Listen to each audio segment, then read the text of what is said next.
2014 के महाभारत में बीजेपी के पीएम उम्मीदवार नरेंद्र मोदी पर सभी की निगाहें हैं। उनको सत्ता की रेस का ताकतवर खिलाड़ी माना जाता है। लेकिन क्या आपको पता है कि मोदी की इस बढ़ती हुई कामयाबी का राज क्या है? आखिर कौन सी वो चीज है जो उनको बुलंदियों के आसमान पर ले जा रही है? दरअसल वो चीज है मोदी का गुड लक। ज्योतिष के मुताबिक मोदी की लकी चीजें, उनका लकी नंबर ही उनको सबसे आगे ले जा रहा है।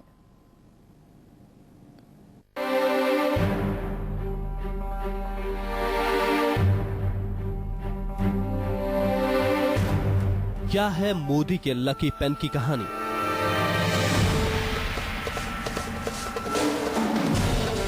मोदी के लिए कौन सी तारीख है लकी? क्या है मोदी की सबसे लकी जगह?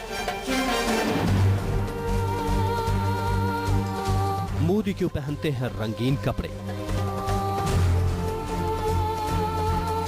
क्या है मोदी के लिए रंगों का राज? बीजेपी के पीएम उम्मीदवार नरेंद्र मोदी की शख्सियत से जुड़े इन सवालों को जानने के लिए हर कोई बेचैन है, तो आज इनसे पर्दा उठ जाएगा। आज हम आपको मोदी का लकी पेन भी दिखाएंगे तो उनकी लकी तारीख से भी मिलाएंगे और साथ ही बताएंगे मोदी के रंगीन कपड़ों और रंगों से उनके लगाव का राज। तो मोदी से जुड़े हर गुड लक को जानने के लिए बने रहिए हमारे साथ। Bureau report, news 24।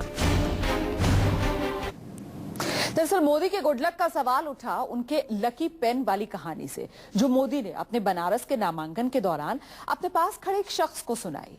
क्या है मोदी की इस लकी पेन की पूरी कहानी और कैसे इस पेन ने मोदी की जीत दर जीत में उनका साथ दिया है, आइए आपको इस रिपोर्ट में दिखाते हैं।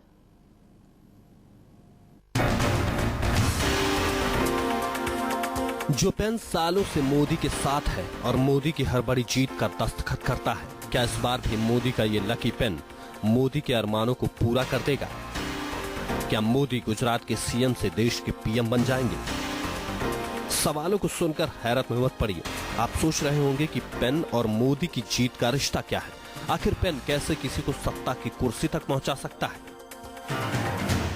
हमारा मकसद अंधविश्वास बढ़ाना नहीं, हम तो उस कहानी पर से पर्दा हटाने जा रहे हैं जो बीजेपी के पीएम उम्मीदवार नरेंद्र मोदी ने बनारस में अपने नामांकन के दौरान अपने प्रस्तावक जस्टिस कीर्थर मालवीय को सुनाई, जो उनके बगल में खड़े थे, और ये कहानी कैमरे में रिकॉर्ड हो गई।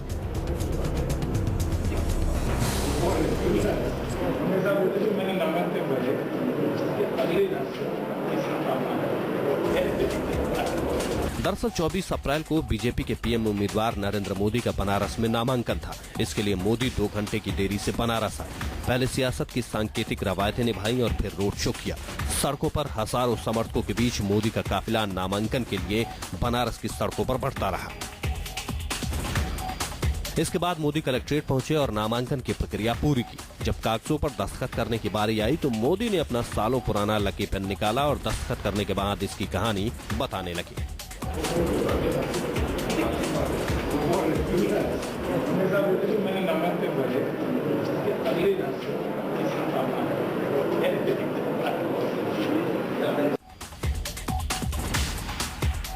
दरअसल ये मोदी का लकी पेन है और सालों से उनके साथ है। मोदी हर चुनाव में अपने लकी पेन का इस्तेमाल करना नहीं भूलते।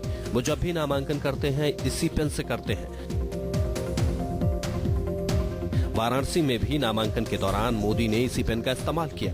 मोदी को यह पेन किसी संत ने दिया था जो उनके लिए लकी साबित हुआ है। इसी पेन की बदौलत मोदी गुजरात में हैट्रिक लगा चुके हैं और अब इसी पेन से वो दिल्ली की गद्दी के लिए लोकसभा चुनाव में भी नामांकन कर रहे हैं। हालांकि पेन के लकी होने के सवाल पर ज्योतिष की मान्यता कुछ और है। तो आई थिंक पेन का जहां तक सवाल है, ये पेन नहीं लिया किसी का, उनको लक्की पेन है ये तो, लेकिन इसका जो संबंध है सुपरस्टिशन से है, इसका ज्योतिष से संबंध नहीं है। या तो एक खास तरह का पेन हो तो अलग बात है, लेकिन मेरे को लगता है इसका संबंध अंधविश्वास से जुड़ा हुआ है। ज्योतिष का अपना तर्क है तो मोदी के लिए ये पेन कुछ और मायने रखता है। पेन के गुड लक का सच तो आपने जान लिया। अब आपको ये भी बताते हैं कि नामांकन के दिन मोदी के साथ और क्या क्या लकी साबित हुआ।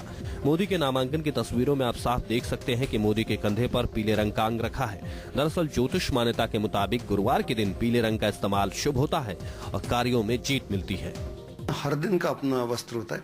जैसे कल जब उन्होंने नॉमिनेशन किया तो कल बृहस्पतिवार था, तो अगर आप नोटिस करें तो मोदी जी सफ़ेद कपड़े पहने हुए थे। तो बृहस्पतिवार को सफ़ेद कपड़े पहनते हैं और साथ में एक पीला सा एक ऊपर अंग वस्त्र टाइप लिए हुए थे। तो पीला, बृहस्पति का संबंध पीले से होता है। अगर किसी भी दिन कोई भी व्यक्ति अगर उस दिन के हिसाब से, ग्रह के हिसाब से वस्त्र पहनता है तो उस दिन उसके कार्य बनने में आसानी होती है। इसके अलावा कई दिन से ज्योतिषी भद्राकाल में पर्चा दाखिले को लेकर भी आशंकित थे, लेकिन मोदी के नामांकन में हुई देर ने इसे भी दूर कर दिया है। ज्योतिष कहता है कि मोदी देर से पहुंचे और वहां पहले से उम्मीदवार नामांकन कर रहे थे।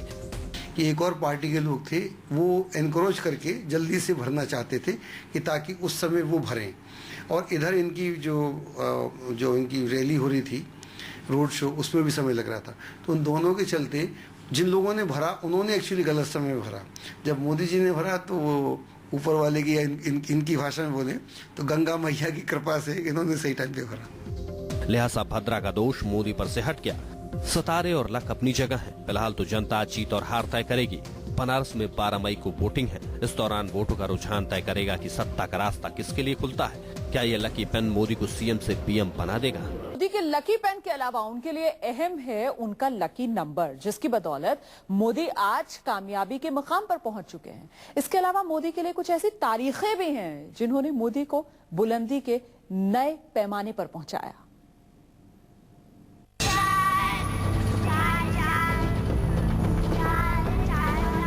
रेलवे स्टेशन पर चाय बेचने से शुरुआत कर अपने संघर्षों के दम पर गुजरात के मुख्यमंत्री बनने का नरेंद्र मोदी का सफर रोमांचित करता है। चाय बेचने वाला, चाय बेच करके चाय बेचना मंजूर है, हमें देश बेचना मंजूर नहीं। और अब वही गुजरात का मुख्यमंत्री 2014 के लोकसभा चुनाव में बीजेपी की तरफ से देश के प्रधानमंत्री पद का दावेदार है। सर ऊंचा करे और कांग्रेस का एक नेता उसको सहने को तैयार नहीं है, ये उनकी मानसिकता का दर्शन है। मोदी के फर्श से अर्श तक पहुंचने की कहानी को सुनकर दुनिया हैरत में पड़ जाती है। लेकिन मोदी के संघर्षों की ये कहानी आसान नहीं है। ज्योतिष की माने तो कड़ी मेहनत के अलावा सितारों का भी भरपूर साथ रहा है मोदी के साथ। 8 महीने देकर देखिए, हम तकदीर भी बदलेंगे, तस्वीर भी बदलेंगे। जिसके बल पर आज वो इस मुकाम पर है। उनका लक हमेशा उनके साथ खड़ा नजर आता है। और मोदी का सबसे बड़ा लक है उनके जन्म की तारीख, यानी 17 सितंबर। जी हाँ, 17 तारीख का कमाल ऐसा है जो हमेशा मोदी के लिए लकी रहा। हाँ, नंबर्स का बड़ा इम्पोर्टेंस होता है, क्योंकि ये जो पैदा हुए थे तो ये 17 शायद उसको पैदा हुए थे।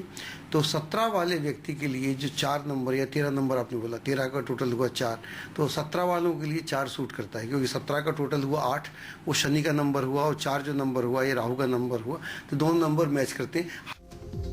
याद कीजिए 17 सितंबर 2011 की तारीख, जब मोदी ने गुजरात में 3 दिन का सद्भावना मिशन रखा।